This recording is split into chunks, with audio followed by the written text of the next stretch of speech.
pagi hari. Segala sentosa.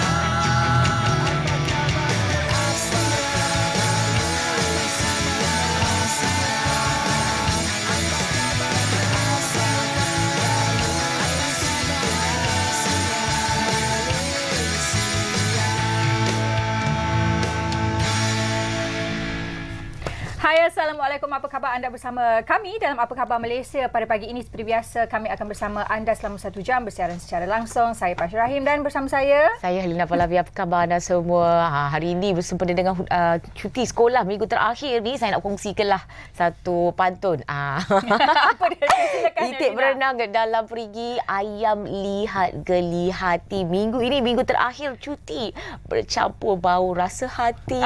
Nak puasa, nak sekolah, macam-macam kan. Betul. Dan bersempena dengan cuti sekolah juga, sekiranya anda suka membawa anak-anak berkilah di tepi pantai dan sebagainya, berhati-hati terutamanya di Kelantan apabila Jabatan Kesihatan Negeri JKN Kelantan telah pun menerima 6 kes sengatan ubur-ubur berbisa spesies Physalia physalis yang melibatkan 6 kanak-kanak yang berusia antara 1 hingga 11 tahun Jumaat lepas. Dan Ketua Pengarah JKN Kelantan berkata sengatan ubur-ubur ini turut dikenali sebagai Portugis Man o' War ini dikesan di dua kes di Pantai Melawi di Bacok dan 4 kes di Pantai Baru di Kelantan. Menurut artikel ini, tiada antivenom yang boleh menyembuhkan sengatan ubur-ubur spesies berkenaan, tetapi rawatan yang diberikan adalah untuk melegakan gejala sahaja. Dan difahamkan juga spesies yang telah dikesan di perairan Pahang dan Terengganu itu mempunyai sengatan yang berbisa dan boleh membawa kematian. Jadi sentiasa berwaspada dan sekiranya terkena bisa sengatan ubur-ubur ni, segera mendapatkan rawatan di fasiliti kesihatan yang berdekatan. Jadi untuk informasi lebih lanjut dan juga pelbagai lagi berita terkini, tapi bukan sahaja berita-berita terkini yang kita masukkan ke dalam portal bernama.com, tapi banyak juga artikel-artikel yang menarik. Anda boleh layari portal bernama.com dan dalam pada itu juga, jika anda ada apa-apa hebahan mungkin ingin kongsikan bersama kami, bolehlah emailkan kepada akm bernama.tv@gmail.com. Betul, dan buat masa ini kita nak lihat ramalan cuaca untuk hari ini dan kemudian bersama dengan rakan dari Bilik Berita. Silakan.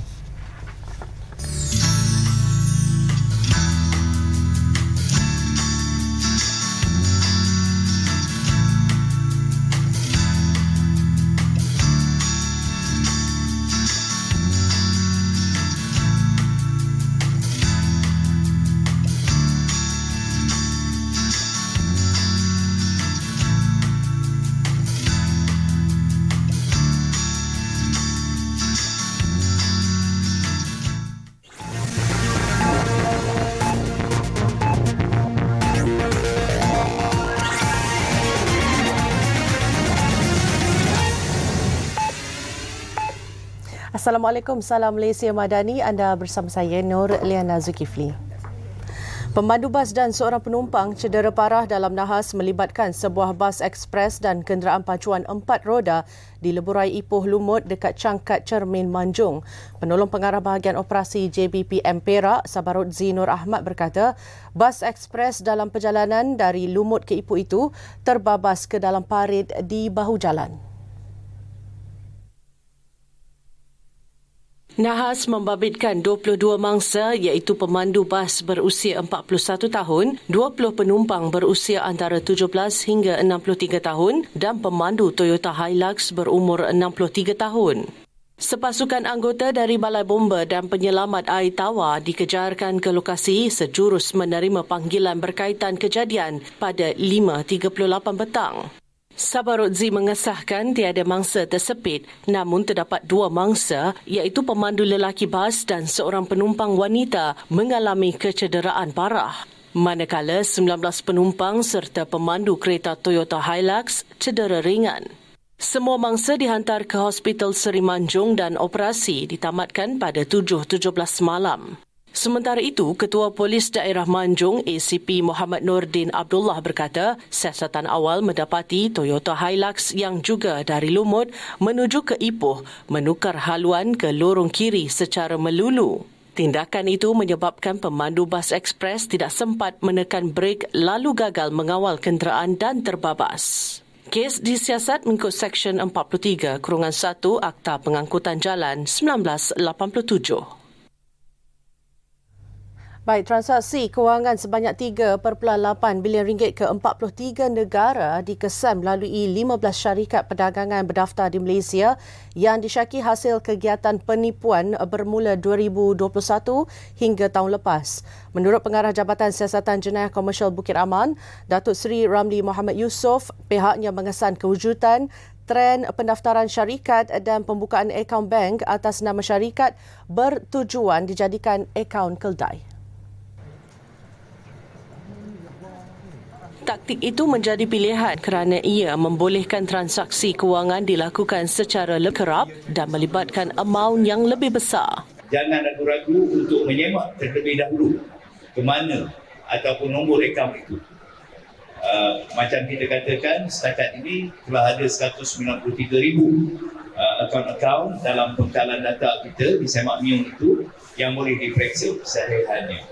Dan ini telah terbukti di mana kita berjaya menyelamatkan ataupun carian positif dikatakan sebanyak 1.9 juta carian positif. Carian positif ini bermakna dapat menghalang pengguna ini daripada memindahkan wang tersebut ke akaun yang telah diarahkan oleh scammer ini.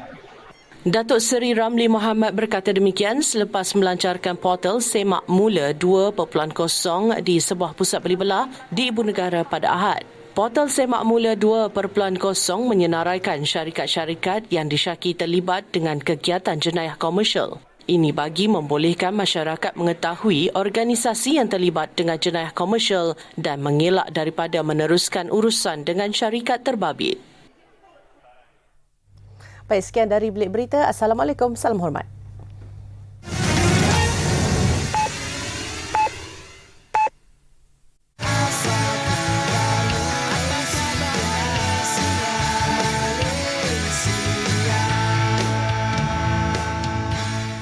Baik, masih lagi bersama kami dalam Apa Khabar Malaysia. Tadi Linda dah sebut dah kita tinggal berbaki lebih kurang 1 minggu je. Betul. Lagi kan dalam cuti persekolahan ni. Mana tahu bolehlah bawa anak-anak orang kata staycation dekat Kuala Lumpur kalau tak boleh nak pergi jauh-jauh keluar daripada kawasan KL kan Helena? Betul. Ramadan pun nak tiba. Mungkin hotel Berjaya Times Square ini ada sesuatu yang ingin dikongsikan dan yang pastinya akan menepati citarasa anda. Dan untuk itu kita bersama dengan tetamu kita, Pengarah Pembangunan Perniagaan dan Pemasaran Berjaya Times Square Hotel KL, Cik Tricia Loh. Terima kasih kerana sudi bersama dengan kami. Terima kasih atas jemputan Cik Lina dan Cik Pasha. Terima kasih. Baik, mungkin sebagai permulaan, mungkin Cik Tricia boleh ceritakan apa yang menarik tentang Berjaya Times Square di Kuala Lumpur ini. Okey, terima kasih.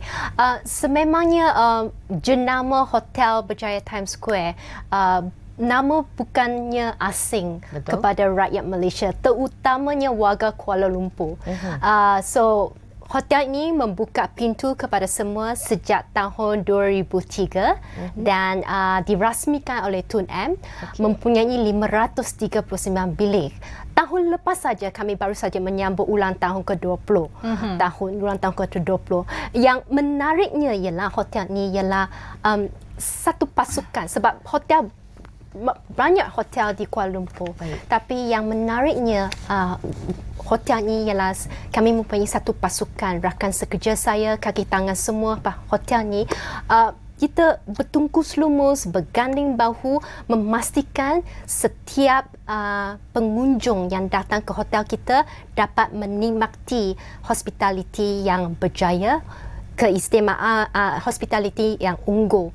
So bila mereka keluar dari hotel ni, mereka membawa kenangan yang manis.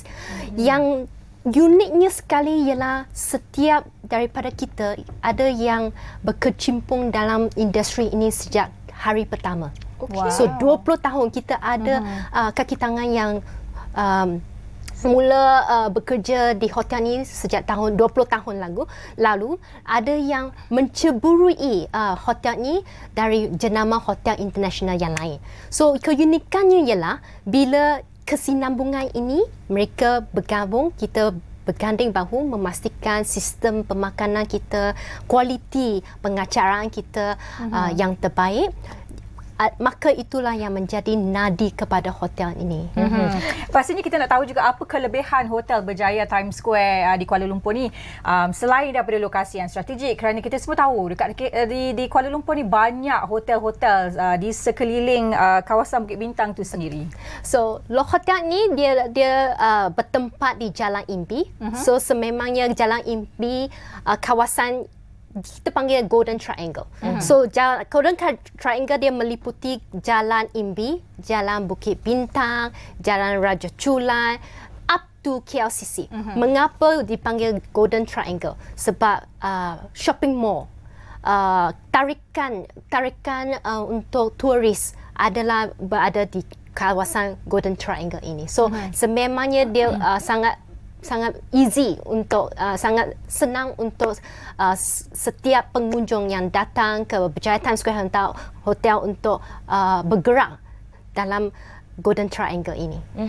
Dan Cik Tricia, Berjaya Times Square ini juga berdekatan dengan kemudahan pengangkutan awam yang lain juga. Bagaimana ini menambah daya tarik kepada Berjaya Times Square? Kalau anda berdua pernah pergi ke hotel Times Square, Berjaya Times Square kan, hotel ini dia berhubung dengan monorail Kuala Lumpur. So stesen pertama monorail Imbi bermula dari KL Central. So kalau sesiapa pengunjung yang datang dari luar negara ataupun dari negeri lain yang landing kat KLIA 1 atau KLIA 2, dia boleh dapatkan Express KL, kemudian terus ke KL Central. Dari KL Central, you boleh dapatkan hop on to monorail and then you get away terus kepada Jalan Imbi. Now, monorail Jalan Imbi dia berhubung dengan stesen yang lain juga.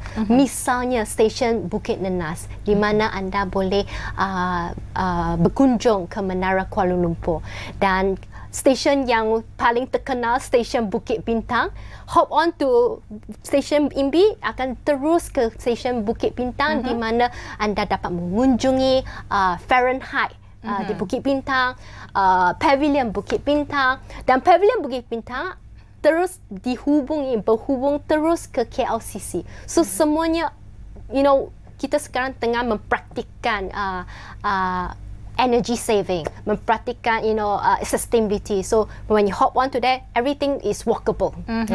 Betul. Dan apa yang paling saya suka tentang Berjaya Times Square ini adalah grand ballroom dia yang sangat besar dan dia tak ada penghalang tiang-tiang di tengah itu. So apa lagi kemudahan ataupun fasiliti yang boleh dikongsikan? Absolutely, you are right, Cik Lina. Actually pada masa pandemik, so kami tahu kami perlu adakan banyak pembaharuan. So penaikbaikan berpengaruh. Selain daripada grand ballroom yang pillarless tanpa tiang, kami sudah menambahbaikan kebanyakan bilik kita. Misalnya premier room telah dinaikbaikan. Sebab kami faham sekarang ramai orang dia keselesaan paling important. Keselesaan paling penting. So kami menitik beratkan keselesaan setiap pengunjung yang datang ke hotel. So selain daripada kita menaikbaikkan bilik premier room dan some of the suite dalam hotel kita, kami telah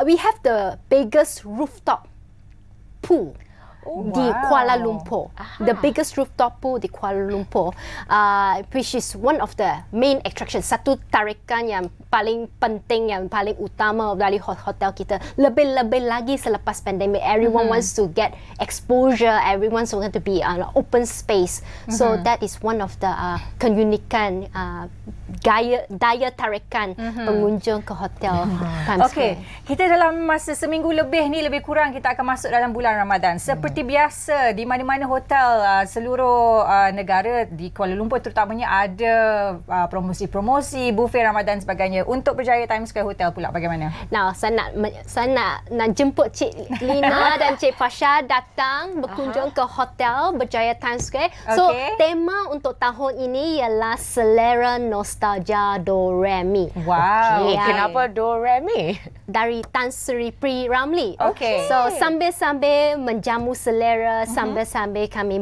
mendengarkan lagu-lagu daripada filem Tan Sri P. Ramlee. So, antara masakan bila cakap pasal makan air liur pun boleh meleleh dah. Nasib baik belum puasa lagi ni. So antara masakan yang saya ingin wawakan di sini ialah sup gearballs. Okey. Itu memang favourite I. Lagi satu ialah sebab kan bertemakan Tan Sri P. Ramlee filem. So lagi satu yang saya paling ingat ialah kari kepala ikan getaran jiwa. Wow. Betul-betul Okey. menggetar jiwa Okey. ni. So Okey. jemput Kena kita datang. tengok dekat sikit. Jemput Kita punya datang. hotel ni. Dan ada katanya ada promosi. Apa promosi beli awal dan kalau kita pergi dengan grup dan sebagainya. Ya, promosi masa ni kalau sekarang anda masih boleh beli online Okey. sampai 5 Mac. Okey. Early bird RM128 untuk dewasa, RM68 untuk kanak-kanak. Okey. So selepas 5 hari bulan Mac, harga regular price, harga biasa ialah RM168 untuk dewasa dan RM88 untuk kanak-kanak. Tapi kami tahu kan bila berbuka puasa kena ramai-ramai, Betul, beramai-ramai. baru sedap. So kalau dah beli 10, anda dah boleh datang 11 orang. Okey. Buy 10, free one. So Okey. datang beramai-ramai ke Berjaya Times Square Hotel. Okey, dan selain daripada promosi Ramadan ini, bulan 3 ni ada International Women's Day kan? So pastinya akan ada satu program ataupun apa yang menarik sebenarnya. Khas untuk kita wanita Ya. kan. Itu yang kita suka dengar. Bagus sekali. So yang ni untuk International Women's Day. So kita ada khas buffet pada 8 hari bulan sampai 10 hari bulan Mac. Now, yang ni keunikannya ialah bertemakan ciku. Ciku. Ya. Saya suka ciku. Ya, ciku sekarang dia sangat rare. Betul, Ya, susah nak kemudian jumpa. Dia punya musim bulan 3 sampai musim bulan 6 aja. So kami nak International Women's Day kami nak bertemakan ciku sebab ciku memberi banyak kesihatan, banyak kebaikan kepada kesihatan kita. Misalnya mengurangkan keradangan, anda semua pretty cantik, dia memberi antioksida kepada kita semua. So ini bertemakan hanya untuk 3 hari saja, eksklusif dari 8 hari bulan sampai 10 hari bulan. Okey, sempat lagi kita pergi sebelum bulan puasa ni. So macam mana kita nak tempah ataupun apa promosi yang ada? Saya nampak 10% diskaun. Yes, 10% kena datang ramai-ramai. Okey. Untuk 4 orang yang ke atas, anda dapat menikmati 10% saving untuk setiap 4 orang ke Okey. atas. Okey. Yang macam mana membeli Cik Lina? Online. Okey. Sekarang kita semua very easy, everything is online. So boleh saja online, visit ke website kita www.berjayahotel.com and then you will see a lot of this exclusive campaign. Okey. Dan saya kira bulan Ramadan ini pasti ramai orang daripada luar, daripada Kuala Lumpur akan datang ke Kuala Lumpur dan pastinya kalau mereka mahu tinggal di Berjaya Times Square, ada tak promo? Pasti ada. I mean, one thing is about when it comes to Ramadan is always mengeratkan silaturahim. Betul. Betul. Mengeratkan hubungan yang akrab. So we understand this and rakyat Malaysia selalunya kita sangat berkongsi, selalunya kita suka menziarahi Betul. kawan-kawan kita, rakan-rakan kita, keluarga kita. So untuk bulan Ramadan ini, khas untuk bulan Ramadan, kita ada satu promosi khas iaitu RM540, 2 hari 1 malam tinggal di Premier Room yang sudah dinaikbaikan pembaharuan. Dan Premier Room ni yang uniknya kita akan ada sahur. Okey. Kita ada welcome treat Okey. bersama dengan tiket masuk ke selera nostalgia Oh, Doremi. termasuk sekali dengan buka puasa Sangat jimat macam ni kan? betul. Okey, Selera menarik. nostalgia Doremi ini sahaja dah 100 lebih, tetapi 2 hari 1 malam RM548. Aha. RM40. 540. 540. Yeah. Dan Okey. untuk 2 orang. Untuk 2 orang, termasuk sahur, termasuk welcome tree. Oh, kalau anda nak berjimat, inilah peluang anda untuk pergi ke Berjaya Times Square. Baik, sedikit harapan daripada Cik Tricia untuk Ramadan ini dan juga Ada hotel. ucapan kepada mungkin penonton kita di Kepada luar sana penonton. untuk datang ke Berjaya Times Square Hotel. Sememangnya hari yang mulia, hari yang ceria, kami di Hotel Berjaya Times Square sentiasa mengalu-alukan kedatangan anda ke hotel kita. Terima kasih. Itu dia, terima Okey. kasih Cik Tricia Loh, Pengarah Pembangunan Perniagaan dan Pemasaran daripada Berjaya Times Square Kuala Lumpur, dan itu saja yang dapat kita kongsikan. Dan kalau anda nak beli ataupun tempah promosi berbuka puasa selera nostalgia Doremi ini, boleh sahaja ke berjayahotel.com. Baik, kita nak berhenti untuk berehat seketika. Jangan ke mana-mana, kita akan kembali selepas ini.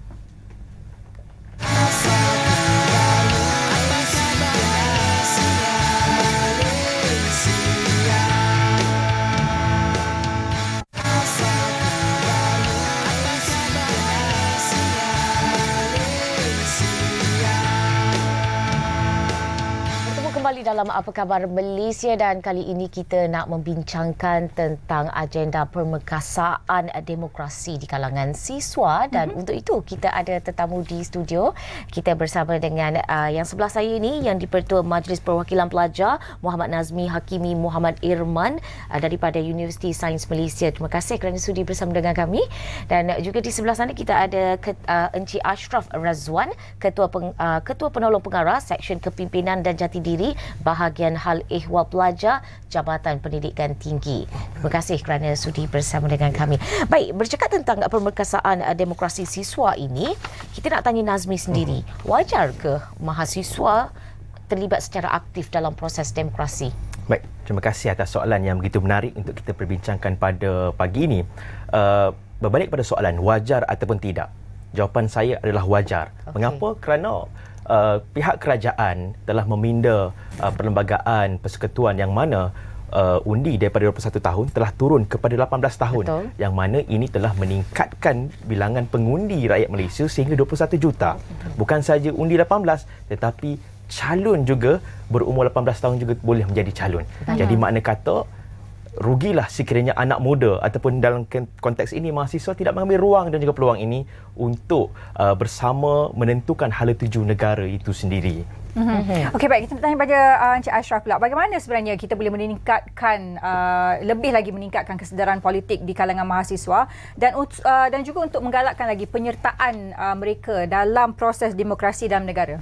Okey, Kementerian Pendidikan Tinggi pada tahun 2023 yang lepas kita telah menjalankan MOU antara Suruhanjaya Pilihan Raya bersama semua universiti awam, politeknik dan kolej komuniti bagi merancangkan dan bagi memastikan semua program-program Undi 18 didapat dilaksanakan di kampus. Dan kerjasama ini akan memastikan beberapa program dapat dilaksanakan seperti contohnya training of trainers, kempen kesedaran Undi 18 dan juga kita akan perkasakan dari segi pemilihan Majlis Perwakilan Pelajar di mana untuk makluman pihak pihak hadirin, kita sekarang ini semua urusan pilihan raya kampus diuruskan oleh pelajar sepenuhnya bagi membawa agenda inilah. Itu. Dan kita difahamkan juga ada ceramah, bual bicara dan Betul. sebagainya. Baru-baru ni kita dah adakan convention Undi 18 di UniKL Pasir Gudang dan hampir 300 pelajar mahasiswa daripada seluruh Malaysia telah datang, dan kita berjaya mengadakan menjemput beberapa panel yang tersohor seperti Datuk Siva dan juga pengarah Akademi Pilihan Raya, di mana mereka telah menyampaikan satu topik yang jarang kita adakan di peringkat Kementerian Pendidikan Tinggi dan alhamdulillah ianya berjaya dilaksanakan lah.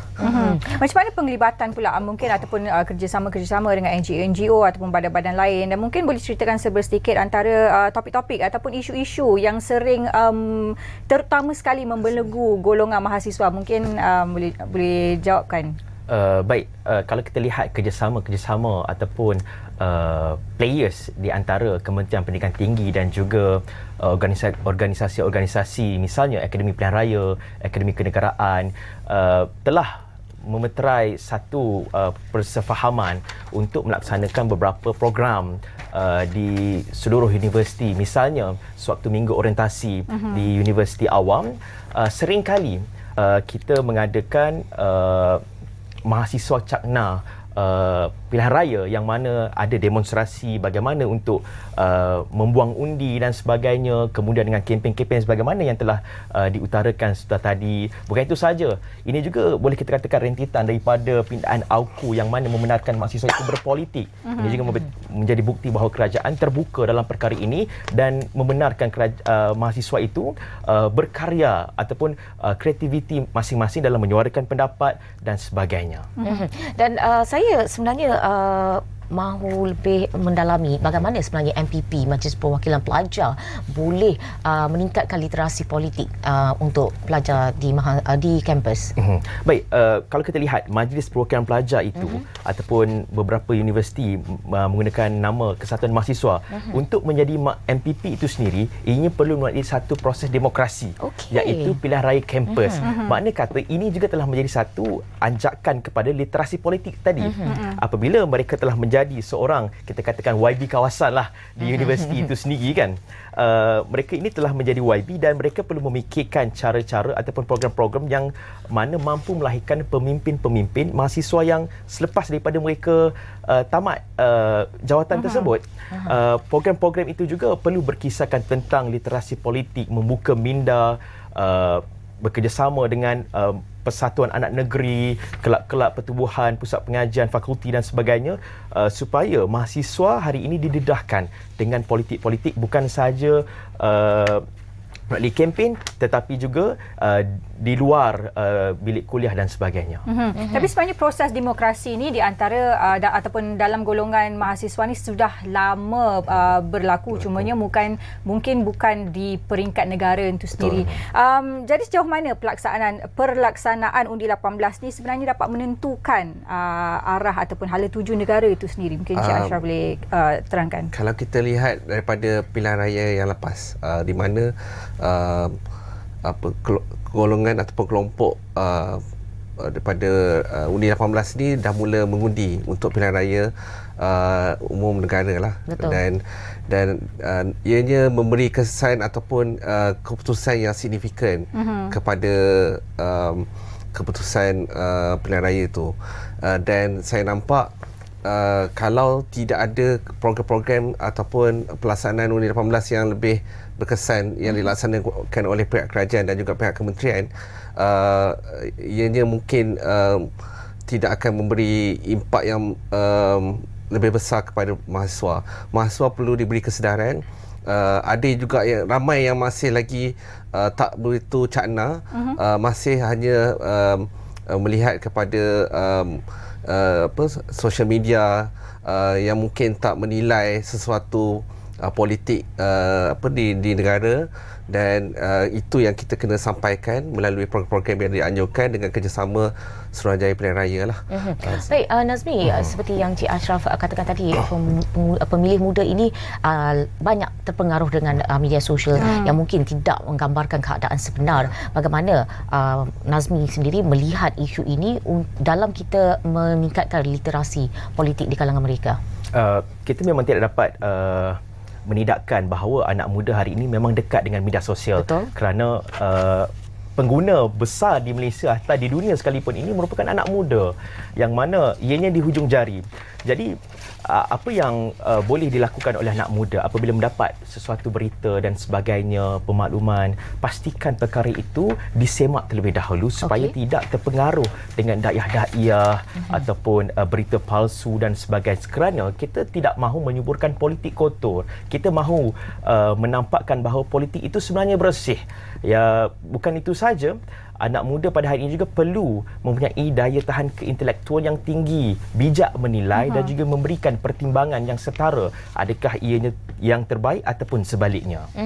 Dan saya juga melihat bahawa minggu lepas kita baru saja tamat satu convention yang diadakan di UniKL dan dalam satu program itu ada program Belia 18 Matang dan Mampu Memilih. Dan apa lagi sebenarnya yang dikongsikan sepanjang convention pada minggu lepas itu? Mungkin Cik Ashraf boleh kongsikan sedikit.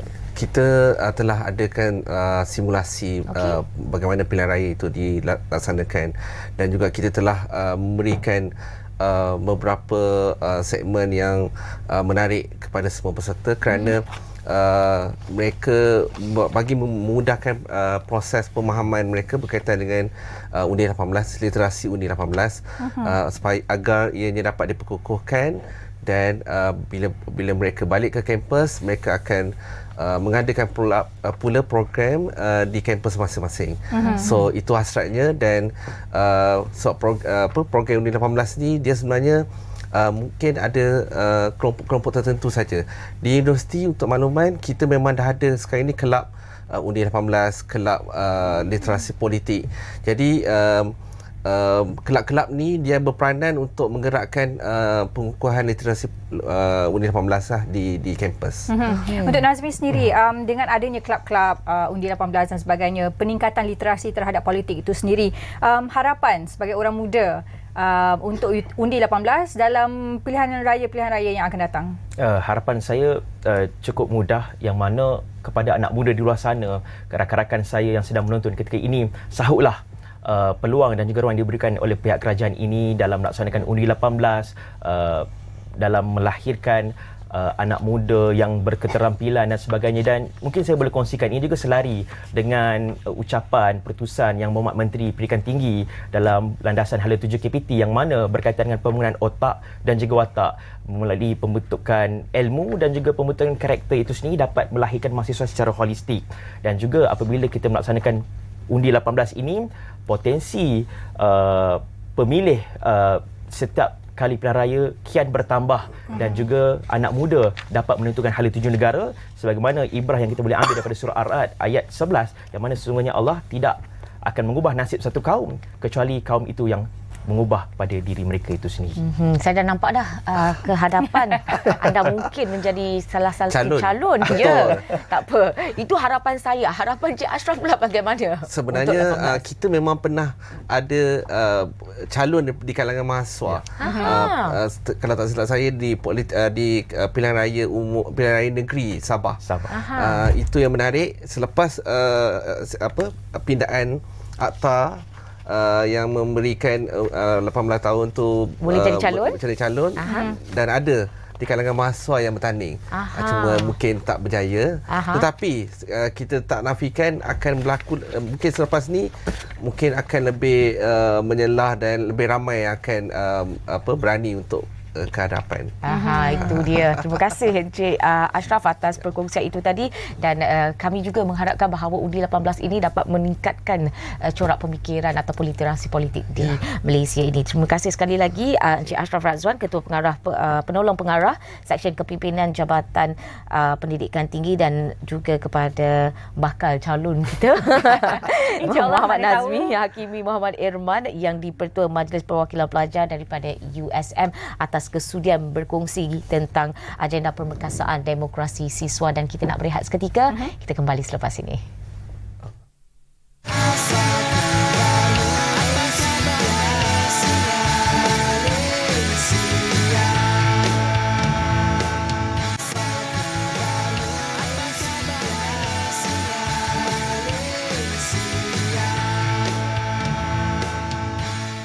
Baik, masih lagi bersama kami dalam Apa Khabar Malaysia. Terima kasih kerana setia menonton Khabar Malaysia hari ini. Masih lagi berkenaan dengan program berkenaan dengan Kementerian Pengajian Tinggi. Kali ini pula program Semarak Kampus Madani Kementerian Pengajian Tinggi, dan bersama kami pada pagi ini Muhammad Hafizi Rosli merupakan Ketua Komunikasi Korporat dari Kementerian Pendidikan Tinggi. Terima kasih. Assalamualaikum kerana sudi bersama kami pada pagi ini. Okey, kita mulakan dulu pagi ini. Mungkin Encik Hafizi boleh terangkan serba sedikit mengenai program Semarak Madani Rakyat dan apakah tujuan ia dianjurkan sebenarnya? Baik, terima kasih pertama sekali kepada Halina dan juga Pasha kerana sudi memberikan peluang kepada kami di Kementerian Pendidikan Tinggi untuk mewawarkan mengenai program kami iaitu Semarak Kampus Madani. Dan untuk makluman semua, sebenarnya program ini sebenarnya merupakan ilham daripada YB Menteri kami, Datuk Seri Dr. Zamri Abdul Kadir, ketika menyampaikan landasan hala tuju Kementerian Pendidikan Tinggi, di mana beliau mengumumkan untuk mendekati dengan semua pemegang taruh di peringkat kementerian sendiri. Iaitu pertama sekali sudah pasti untuk mendengar dulu apa keluh kesah yang berlaku, apa yang perkara-perkara yang ingin diselesaikan di peringkat akar umbi, dan juga keduanya juga adalah mungkin nak melihat kepada untuk memperkukuhkan dari segi usaha strategik dan juga kolaborasi antara kementerian sendiri bersama dengan universiti awam, swasta, politeknik dan juga kolej komuniti. Begitu juga untuk YB sendiri ataupun YB Menteri dan juga YB Timbalan Menteri bersama dengan pengurusan tertinggi juga untuk mendekati ataupun untuk mengenali lebih dekat lagi lah setiap IPT di bawah kementerian ini sendiri. Selain itu, mungkin juga akan memperkenalkan inovasi ataupun ciptaan menerusi hasil kajian terkini oleh IPT sendiri serta meningkatkan kebolehan graduan. Dan paling penting sekali adalah program ini direncanakan untuk mengeratkan semangat kerja yang berpasukan. Selain daripada mempromosikan mentaliti I kepada we. Ini dapat dilihat menerusi program-program yang boleh menyemai sifat kebersamaan di peringkat IPT. Itu secara basicnya lah, ataupun secara ringkas mengenai objektifnya. Tapi kalau kita melihat juga kepada bagaimana sebenarnya ia akan digerakkan daripada idea, kita akan gerakkan kepada satu program, ia akan bermula pada esok sebenarnya. Okay. Pada esok iaitu pada 5 hingga 6 Mac. Dan KPT telah pun memilih zon Sarawak sebagai zon pertama, lokasi pertama yang akan dianjurkan Semarak Kampus Madani ini, dan di mana kesemua zon keseluruhan kita akan pergi ke 16 zon. Boleh dikatakan setiap negeri kita akan pergi, dan juga kita akan pergi bukan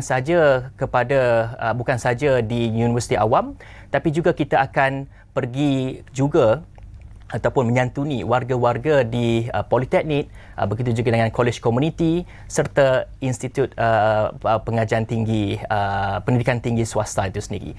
Jadi semua ekosistem dalam KPT kita akan pergi, kita akan santuni, kita akan dengar apa permasalahan mereka, dan juga ia sebagai satu medium jugalah untuk peringkat akar umbi akan bersama dengan kepimpinan tertinggi serta YB Menteri dan juga YB Timbalan Menteri sendiri. Dan difahamkan juga YB Menteri akan turun padang untuk bersama-sama dengan mereka untuk 2 hari di kampus-kampus. Ini macam menggamit memori back to university. Mungkin boleh Cik komen? Ya, itu salah satu pendekatan yang amat menarik sekali, di mana pelbagai program yang direncanakan sepanjang aktiviti ini berlangsung. Mungkin ada satu zon ni kita akan pergi selama 2 hari 1 malam, dan mungkin kalau zon tu sedikit besar ataupun negeri yang sedikit besar, untuk cater semua tu kita mungkin akan makan masa yang lama sikit lah. Kita akan pergi 3 hari 2 malam begitu. Jadi kita mengambil pendekatan untuk kepimpinan tertinggi di peringkat kementerian bersama dengan menteri dan juga timbalan menteri. Kita nak merasai kembali live dekat kampus itu. Ini termasuklah YB Menteri, YB Timbalan Menteri dan kepimpinan tertinggi akan tidur di kolej kediaman pelajar. Wow, merasakan sendiri ya? Merasakan sendiri ataupun back to campus lah. Kita nak merasakan pengalaman itu. Dalam masa yang sama juga, pelbagai lagi program-program akan dianjurkan, termasuklah antaranya aktiviti Qiyamulai. Nanti kita akan bersama dengan pelajar-pelajar, dan juga kita sekarang ni tengah viral mengenai inisiatif subuh macam Jumaat pun kita akan buat juga di kampus-kampus ini untuk menggalakkan lebih ramai lagi pelajar-pelajar dan juga warga di peringkat universiti awam, dan juga politeknik dan juga kolej komuniti untuk sertai bersama dengan kepimpinan tertinggi supaya ada jalinan mesra lah antara akar umbi dan juga kepimpinan tertinggi dan supaya juga mungkin segala permasalahan, apa aspirasi mereka dapat didengari oleh pengurusan tertinggi itu sendiri. Baik, kita nak juga cuba fahamkan juga kepentingan program-program seperti ini diadakan terutamanya dalam sebuah kementerian yang sangat besar, mempunyai pemegang taruh yang ratusan ribu jumlahnya. Rata-rata adalah pelajar-pelajar mahasiswa. Mungkin selain daripada mendekati mereka dan mendengar permasalahan mereka, apa lagi selain daripada itu kepentingan mengadakan program seperti ini? Ya, kepentingan saya melihat kepada bagaimana sebenarnya pengurusan tertinggi cakna mengenai untuk menyediakan satu persekitaran yang kondusif. Dan ini sudah pasti memerlukan aktiviti ataupun acara untuk turun padang untuk melihat sendiri apa agaknya permasalahan-permasalahan di peringkat universiti itu sendiri dan supaya ia dapat diselesaikan. Dan bukan saja kita membuat engagement bersama dengan pengurusan tertinggi di IPT itu sendiri, tapi juga dalam program ini diselitkan juga adanya satu acara libat urus ataupun satu acara utamanya membuat kunjungan hormat kepada kepimpinan tertinggi di peringkat negeri itu sendiri, termasuklah kunjungan hormat kepada Chancellor Universiti itu sendiri, ataupun Tuan Yang Terutama, kepada Ketua Menteri, kepada Menteri Besar, supaya setelah kita mendengar apa permasalahan ataupun apa isu-isu yang dibangkitkan oleh pelajar-pelajar di peringkat universiti ini, dapat juga kita angkat kepada kepimpinan di peringkat negeri supaya penyelesaiannya itu dapat ataupun suara itu akan terus sampai ke pihak yang berkenaan dan ia dapat diselesaikan. Dan ini merupakan satu pendekatan yang baik saya kira supaya dapat mempercepatkan lagi sekiranya ada proses-proses yang mungkin ada tertangguh dan sebagainya. Jadi ini untuk kita pastikan pelajar-pelajar kita keluh kesah mereka ini dapat kita selesaikan. Begitu juga kita nak pastikan pertama sekali selepas mereka habis tamat pengajian mereka ke mana mereka nak pergi. Dan ini antara fokus-fokus yang kita akan bawakan jugalah, terutamanya untuk kita memastikan dari sudut kebolehpasaran graduan itu dapat kita pertingkatkan lagi. Dan saya kira sebenarnya perkara yang ingin dilakukan ini sangat murni. Namun saya juga faham bahawa akan ada cabaran dan halangan untuk memastikan ia menjadi satu realiti. Dan mungkin Encik Hafizi boleh kongsikan apa yang mungkin boleh dibuat untuk menambah baik keadaan ini. Ya, saya melihat mungkin kita akan berdepan dengan beberapa cabaran juga, terutamanya kalau kita nak melaksanakan iaitu akan bermula esok ni. Saya melihat antara cabarannya yang kita bakal hadapi mungkinlah dari sudut lokasi dan sebagainya, logistik dan sebagainya, tetapi saya percaya untuk esok yang kita akan bermula di zon Sarawak ini akan dihostkan sendiri oleh Universiti Malaysia Sarawak, UNIMAS, bersama dengan Politeknik Kuching dan juga 2 buah lagi kolej komuniti. InsyaAllah mereka akan lakukan yang terbaik kerana kita telah pun mengadakan pelbagai engagement dengan mereka dan juga pelbagai mungkin persediaan yang rapi telah pun dibuat. Saya pasti segala persiapan semua akan berjalan dengan lancar pada esok, dan juga selain daripada kita mendekati masyarakat, kita mendekati warga di IPT itu sendiri, sebenarnya kita turut mendekati masyarakat-masyarakat ataupun komuniti-komuniti setempat. Kerana di KPT sendiri kita telah pun memberikan fokus, iaitu YB Menteri kita telah pun memberikan fokus pada awal tahun itu. Terdapat 5 fokus utama yang telah pun ditekankan, termasuklah untuk penyediaan bakat, kedua adalah untuk pengukuhan ekosistem penyelidikan dan inovasi, ketiga adalah pemindahan ilmu, keempat adalah pengantarabangsaaan dan kelima adalah pemantapan ekosistem pemboleh daya. Namun apa yang saya nak petik di sini adalah bagaimana sebenarnya komuniti dapat memanfaatkan daripada ilmu-ilmu yang di peringkat universiti itu sendiri. Bagaimana pemindahan ilmu ini boleh berlaku. Dan di sinilah saya melihat melalui Semarak Kampus Madani ini kita dapat berkongsi ilmu dan juga kita dapat mungkin menurunkanlah apa kepakaran yang kita ada supaya komuniti dapat manfaatnya sendiri. Sebagai contoh, pelbagai inisiatif yang telah pun dijalankan oleh KPT dalam proses untuk pemindahan ilmu ini, dan akhirnya sesebuah komuniti itu dapat ilmu itu dan juga mereka dapat generate mereka punya income sendiri ataupun dapat generate pendapatan mereka sendiri. Dan di sini kita dapat memberdayakan lagi masyarakat hasil daripada kolaborasi bersama dengan pihak Universiti Awam, Politeknik dan juga kolej komuniti. Akhirnya komuniti dapat memberdayakan komuniti sendiri serta dapat generate income, dan akhirnya ekonomi pun kita akan lihat semakin bertambah baiklah. Okey, baik. Untuk Kementerian Pendidikan Tinggi tinggi itu sendiri mungkin sedikit harapan melihat kepada program ini yang bakal membuka tirai pada esok dan bermula di zon Sarawak sebanyak 16 zon semuanya dan pastinya bukan sikit institusi-institusi yang akan dilawat, mungkin sedikit kata-kata daripada Encik Hafizi. Okey, sudah pasti kami mengharapkan penlibatan daripada seluruh masyarakat terutamanya di zon berkenaan serta warga KPT itu sendiri untuk datanglah beramai-ramai bersama dengan kepimpinan tertinggi bersama juga dengan YB Menteri dan juga YB Timbalan Menteri untuk kita ada sesi dialog dan sebagainya, dan kerana pelbagai aktiviti kita telah pun rencanakan dan juga hasrat kami adalah di peringkat KPT sendiri ada 16 zon semua, jadi kita akan bermula pada Mac dan kita jangkakan kita akan cover semua 16 zon ni sehingga Oktober 2024. Okey, satu program yang akan berjalan agak untuk jangka masa yang panjang lah. Betul. Baik, terima kasih Cik Hafizi atas perkongsian tentang program Semarak Kampus Madani yang akan bermula esok. So warga di Unibas Politeknik Santubong sila bersedia. Anda, inilah peluang anda untuk meluahkan keluh kesah anda untuk mendapatkan orang kata penyelesaian segera kerana menteri akan turun padang bersama-sama anda esok. Baik. Dan itu sahaja yang dapat kami kongsikan buat hari ini. Dan kita sudah pun sampai ke akhir rancangan Apa Khabar Malaysia hari ini. Terima kasih kerana terus setia bersama kami. InsyaAllah kita akan berjumpa lagi. Saya Pasha Rahim. Dan saya Helena Palavi. Sehingga berjumpa lagi. Senyum segar di pagi hari, terus bangkit yakin